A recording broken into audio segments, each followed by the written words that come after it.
పాపం జరిగింది.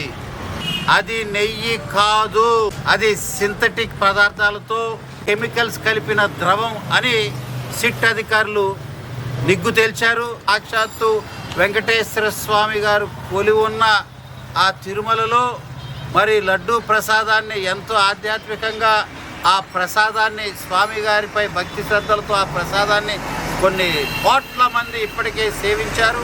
20 కోట్ల లడ్డూలు తయారు చేశారని కూడా నివేదిక తెలియజేస్తుంది. ఈ పాపం ఎవరిది? హైందవ సాంప్రదాయాన్ని, హైందవులన్నా హిందూ సాంప్రదాయాలన్నా ఏ కూసా కూడా నమ్మకం లేకుండా అప్రతిష్టకు గురి చేస్తూ ఈరోజు గత పాలకులు చేసిన తప్పిదాలకి పాపం ఎవరు భరించాలి?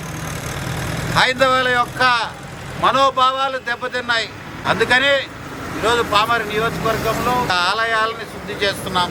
ఇప్పటికైనా ఈ వైకాపా శ్రేణులు బుద్ధి తెచ్చుకోవాలి.